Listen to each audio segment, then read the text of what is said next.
This is a 2018 Cadillac CT6, and it's the flagship Cadillac luxury sedan. In fact, it's the most expensive Cadillac luxury sedan ever. The sticker price on this one is around $70,000, but you can equip this car to over $90,000 if you get the platinum trim level. More importantly, this car can drive itself thanks to a new technology called Super Cruise. Today, I'm going to show that to you, and I'm going to show you everything else that's interesting about the new CT6. I've borrowed this CT6 from Tustin Cadillac here in Orange County, California. They have a vast selection of all the new Cadillac models, including a brand new CTS-V. But I really wanted to check out the CT6, and I really wanted to see what Super Cruise is all about.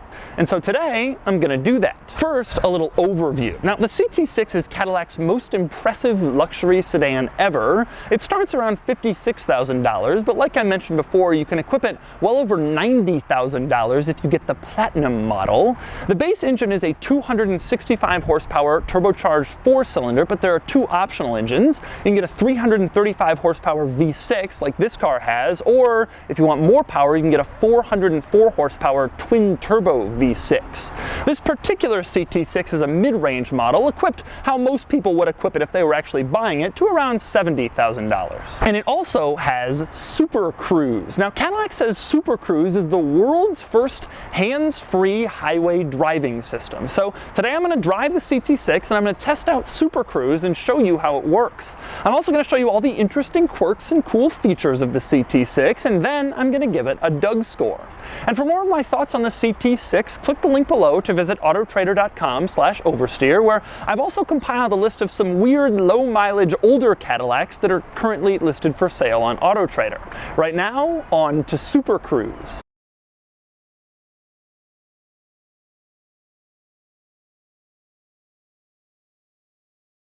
Now, Super Cruise really is a self-driving system, and I'm going to show you how it works in a second, but first a couple of basics. Now, it's a $5,000 option. It's bundled with a couple of other things, but mostly when you're paying the $5,000, you want Super Cruise. It only works on certain roads. That's because Cadillac paid a company to go and map all of the major interstates and highways in North America with LiDAR, and so it only works on the roads that they mapped. So it won't work on the little road that you live on in your suburb or whatever, but as soon as you actually get on a highway where it's active, it'll work just fine and the car will drive itself. Here's how it works. You activate cruise control with a button on the steering wheel, just like every other car, and when Super Cruise is ready, this little gray steering wheel icon appears in the gauge cluster. Press a button on the steering wheel to confirm you want to turn it on, and then the gray steering wheel icon turns green. The other thing that happens then is a green LED light strip on top of the steering wheel turns green to let you know Super Cruise is active. Then you can just sit there. You never have to steer, you never have to press the pedals, and you never have to touch the wheel for as long as you want, and you're free to look around. For instance, if a Peugeot 505 station wagon is next to you and you're really excited and you want to get a video of it to show your YouTube subscribers. The fact that you can be hands-off may surprise you, because in other systems, the government regulation says you have to tap the steering wheel periodically to prove you aren't distracted, but not Super Cruise. The difference here is that there's a little sensor mounted above the center of the steering wheel that watches your eyes to make sure you aren't distracted. If you take your eyes off the road for too long, the green light strip on top of the steering wheel starts flashing, and after a few seconds it turns red, disengaging the system, so you have to take over. So you can't look at that Peugeot 505 for too long, or else you'll have to take over and do the driving. Other interesting Super Cruise details: you can increase or decrease your following distance on the road with buttons on the steering wheel, and you can increase or decrease your speed the same way. You can see the speed is green and it changes on the speedometer. If you change lanes, the steering wheel light strip turns blue until you properly enter the next lane, and then it turns green again. And finally, I noticed Super Cruise gets confused when you pass exits and the lane lines temporarily split, so it's best operated in a middle lane. I'm told it also doesn't function in especially bad weather. Now, aside from Super Cruise, the next most interesting item in this car is the rear view mirror, strangely enough. Take a look at this. You can see the rear view mirror is there showing what's behind me. Now, here I'm putting my hand in front of the rear view mirror and it's not showing my hand. That's because the rear view mirror in this car is a camera. It actually shows a full wide-angle picture of what's behind you at all times, which is pretty cool because that means that the rear view mirror image is not broken up by headrests in the back or by your rear seats or by the pillars back there. Instead, it's a constant unobstructed view of what is behind the car, which frankly is a really good idea. The weird thing about this mirror system, you see where the dimmer switch is in a normal car mirror? In this car, that turns the mirror off, which is weird to me. You would think that you wouldn't be able to turn off the mirror, but you can turn it off if you're one of those people who doesn't like to see. Speaking of the sunshade, here's an interesting feature about that. You have the sunshade up because of course you want to shade your backseat passengers from the harsh rays of the sun. Then you stick the car in reverse, and check this out, the sunshade automatically whirs down so that you can see better when you're backing up. That's kind of a cool idea, and even better, when you put the car back in drive to go about your business, the sunshade whirs back up to the position you had it in before. Now, next up we move on to the gear lever, which is kind of interesting in this car. Most luxury cars have gone to weird gear levers with weird operations. This one is a pretty standard park, reverse, neutral, drive. The funny thing about it is its shape. It's sort of contoured to look sort of like a dome or something like that, but it does fit your hand nicely when you put your hand on top of it, pull the button, and shift into gear. And in the vicinity of the gear lever, we have to cover the center console, which I find to be rather interesting. If you're sitting in the driver's seat, you can push the button on the center console and open it right up, no problem. But check this out, you're sitting in the passenger seat, you can push the button on the passenger side and open it up the opposite way. The center console is like dual hinged. You can open it from either side. Also, speaking of the center console, directly in front of the center console, you have the wireless charging tray for cell phones. The cool thing about this particular wireless charging tray is that it allows you to leave your cell phone only sort of halfway in there and halfway out. Most cell phone wireless charging pads are in some sort of cubby or something, so you don't have easy access to the phone. In case you're getting out, you might forget it, but in this one, it's always visible, so you remember to take it with you when you're leaving the car. One other item worth mentioning in that center console, you can see there are two little clips for pens, and they are two different sizes, which means you can have a large pen and a small pen if you have a CT6. Something to think about if you're considering this car against rivals. Do they give you the option to carry around a small pen? Next up, we move on to another interesting item in the center console, and that would be the trackpad. Check this out. Cadillac allows the infotainment system to be controlled in two separate ways. It's a touch screen, so you can touch whatever items you want, or you can use the trackpad and you just kind of scroll around and you click on stuff. That's not particularly unusual, but one cool thing about this trackpad is the number of fingers you use changes what you can do. For example, here I am on the home screen and I'm using one finger, and you can see that I'm just going between different items. If I use two fingers, I'm scrolling between different pages. And if I use three fingers to scroll, you can see it pulls up my radio presets, so I can switch between presets easily without having to go into the radio menu. Next up, moving on to a couple more interesting buttons inside the cabin here. One of my favorites is to the right of the infotainment screen, there's a button marked simply glove box. You push it, and of course it opens the glove box. Apparently Cadillac is too good for a simple glove box latch. Another cool thing around the infotainment screen, on the base of the screen, you will see that you can adjust the stereo volume using this cool volume slider. Now, I admit a volume knob is easier to use, but you got to admit sliding your finger across a little slider and having the volume go up is kind of a cool futuristic touch. Plus, it allows Cadillac to integrate the V logo into the interior, which they have done basically everywhere. If you look around this interior, you will see an enormous number of V's. It's meant to mimic the base of the Cadillac crest logo, which comes to sort of a point and a V on the bottom, and it's everywhere. Not only is that volume slider shaped like a V, but so is the base of the dashboard where it meets the climate vents. You can see that the climate control buttons themselves are in a little bit of a V shape. There is a silver V printed on the front seats, and silver V's are all printed on the back seats as well.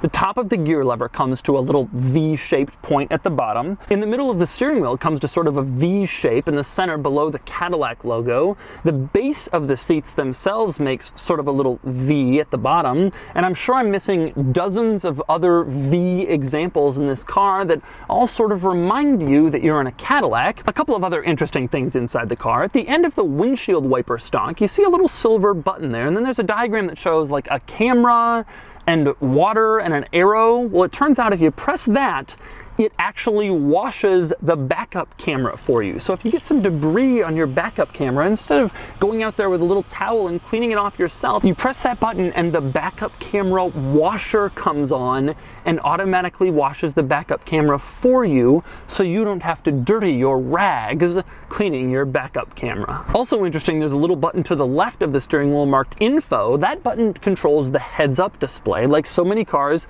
this one has a heads-up display that projects important information on the windshield in front of you, and you can change it to show various different things. For example, you can have the tachometer pop up, you can have the speed limit on the road that you're on pop up. But the most interesting thing about the heads-up display is that little green icon to the left of the speed you're going. See how it turns orange? That's because it's measuring my following distance. Green is okay. When it turns orange, it's letting me know I should back off because I'm following too closely. Next up, we move on to the gauge cluster, which has a couple of interesting items in it, one of which is called Rear Seat Reminder, which is an unusual feature that's designed to help parents remember if they've loaded something in the back seat, specifically a child, so they don't accidentally leave it back there and it gets hot. The way it works is, before you go for a drive, if you open up the back door and close it, the car assumes that you've loaded something into the back seat, potentially a child.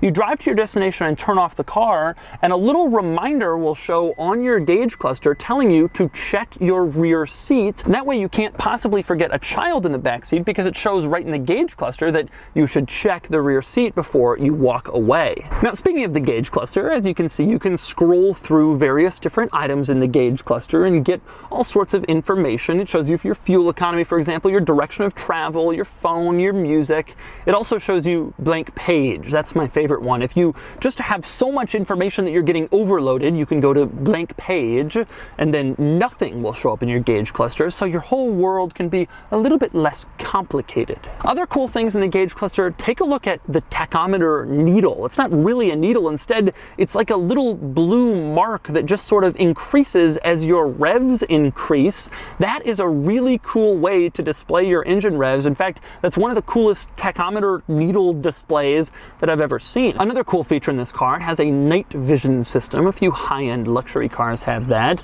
Basically, you're driving along at night, it's a dark road, you can't see very well, you turn on night vision, and it displays sort of an infrared camera and allows you to see better. Unfortunately, you can only demonstrate it when it's dark, because night vision is very clear about the fact that it is only available when it is dark. And some cars you can turn on in the day, but not in this one. Next up, we move on to the infotainment system, and specifically the recorder. You can see in the infotainment system, there's a little icon for the recorder, and what that does, if you click on it, it actually uses the cameras on the outside of the car to start recording. There's a little slot in the trunk where you can insert an SD card, and if you insert your SD card into there and you turn on the recorder, the car will start recording while you drive. So it's like a built-in dash cam, except all the cameras can record, so you can record whatever is going on around you. Here's the really cool thing about the recorder though, it automatically turns on if the alarm goes on. So if the car is being broken into, the alarm goes on, the cameras all start recording to see exactly what's going on. Basically, this car comes standard with security cameras. Next up, something I absolutely love about the infotainment system is the redundancies. Allow me to explain what I mean. A lot of people are really annoyed by touchscreens because they want a little pad down here they can easily control without having to put their hand all the way on the screen.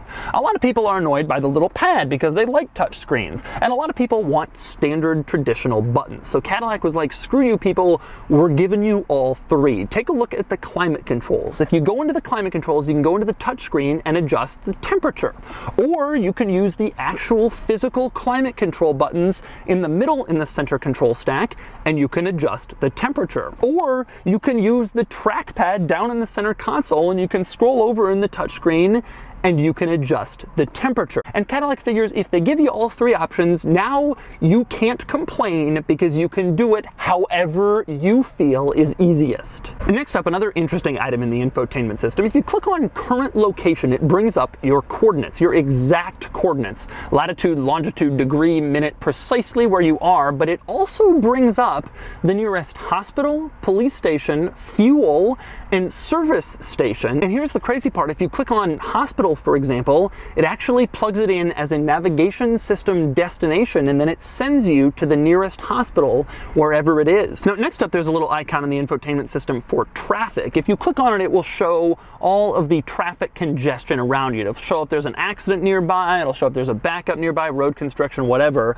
I noticed if you scroll all the way down to the bottom of traffic, it will show you stuff up to 85 miles away. For example, the system is currently showing that 72 miles from my location, there is a 1-minute backup. Boy, I hope I don't get caught in that. It would be really unfortunate if I drove 84 miles and then had to sit in 1 minute of traffic. Fortunately, the infotainment system has warned me ahead of time. Next up, this car offers a teen driver mode, as so many cars do. If you're a parent, you can set a key so that it is the teen driver key. Give that key to your teen, and then after he or she drives the car, you can get in here and get a report card of basically how they drove it that includes where they went, how far, their max speed, and it even shows how many times wide open throttle was achieved, so you can say to your teen, why'd you floor it 4 times? Next up, like a lot of cars, this one allows you to control the chime volume, the volumes of the ding, ding warnings that you hear from soft to loud. The weird thing about this one is it allows you to select based on numbers. The numbers it gives you, 15 is the lowest volume and 25 is the highest volume. Why doesn't it just go from 0 to 10? I have no idea. 2 other interesting items worth noting in the infotainment system. One is the trackpad inversion feature. If you're one of these weirdos who prefers it, when you move your finger down, the infotainment system scrolls up, then you can change it so it does that. I don't know why anyone would do that. You have to be crazy. When you move down, it should scroll down, but some people, such as my wife, prefer it the opposite way. The car also allows you to turn on a proximity sensor for the navigation system, which is actually quite different than what it sounds like. It has nothing to do with the car's placement in the world in the navigation system. Instead, it's a proximity sensor for your fingers. If you have the navigation system on, you can see all the menus go away. But if you bring your finger relatively close to the screen, the menus all pop up before you actually touch the screen in order to show you where they all are. Again, if you move your finger away, the menus go away into their home so you can see the full map. But once again, you bring your finger close to the infotainment screen and the menus reappear so you know where to touch. It can simply sense when your finger is nearby and it knows that you might want to make a change or an adjustment of some sort. Next up, we move on to the back seat, which is fairly normal, pretty standard back seat for a luxury car. There are a couple of nice luxury touches back here. For example, on the door panel, there's a little button. You press it and it brings up or down the rear sunshade. Other interesting items back here, how about the fact that the center console comes down and then from there you can press a little button and cup holders pop out and sort of raise up in a luxurious fashion. Maybe the most interesting touch back here though is on the back of the front center console, there's a little piece of black plastic with a silver V on it. It doesn't cover an ashtray or a storage bin, it's just a V, reminding you that it's that Cadillac V theme we were talking about before. Next, we move on to the front of the CT6 and the front lighting. When you're driving around normally in the CT6, this giant piece right here is lit up as a running light, and it looks kind of cool and it's very distinctive Cadillac. But when you turn on the turn signal, this giant vertical line becomes a giant vertical turn signal, which has kind of a cool look. And speaking of lighting on the outside of this car, one cool thing is the way the door handles light up at night.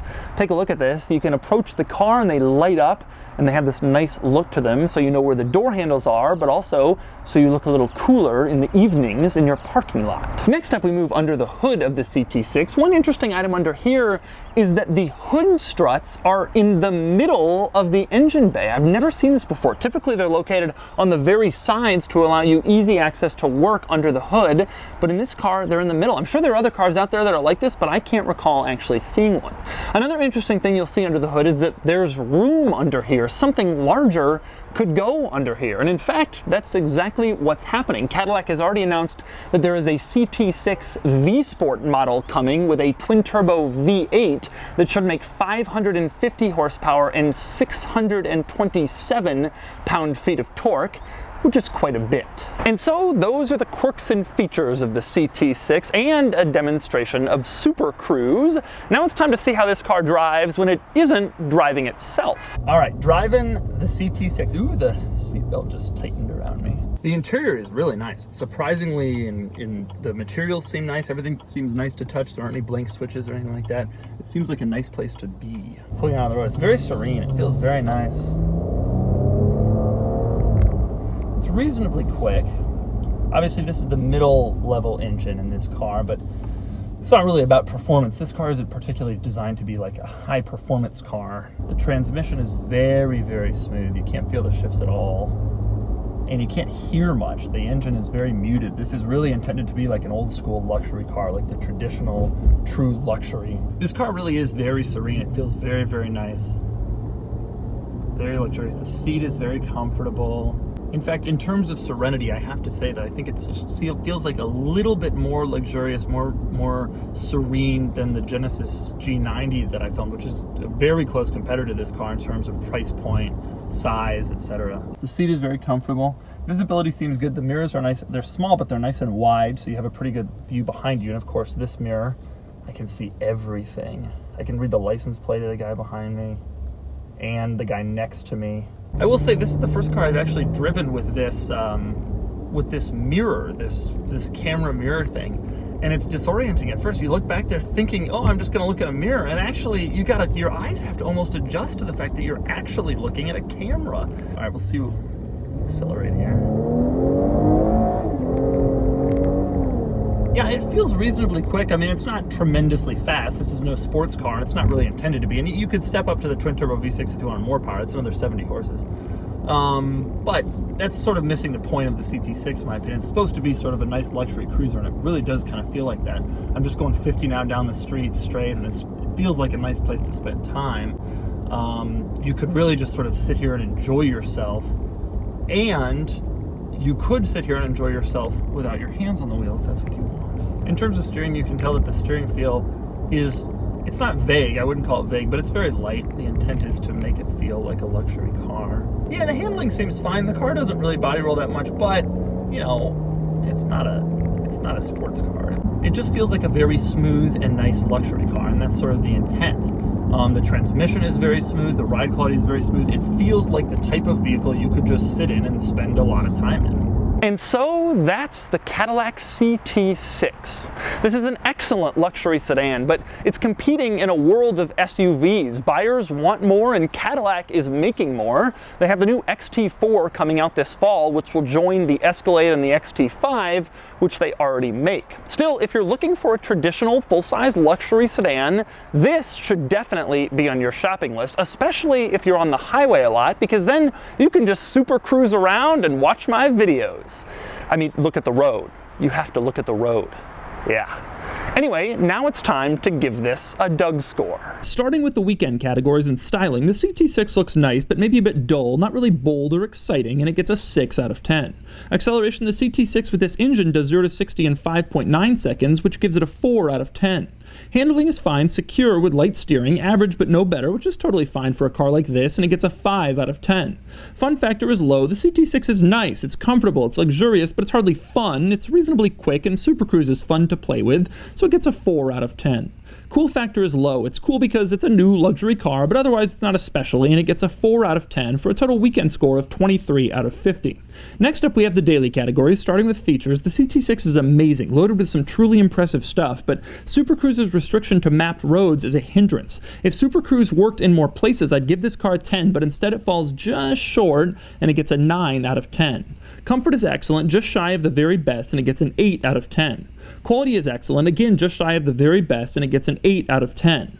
Practicality is average for the segment, and it gets a 5 out of 10. Finally, there's value, and this is well priced considering how luxurious and how well equipped it is. It gets a 7 out of 10 for a total daily score of 37 out of 50. Added up, and the Doug score is 60 out of 100, and here's a comparison against other similarly priced luxury cars. It just barely beats out the Genesis G90, mainly thanks to the CT6's additional equipment. It can't quite touch the Lexus LS 500H, but then again, the CT6 is also a lot cheaper.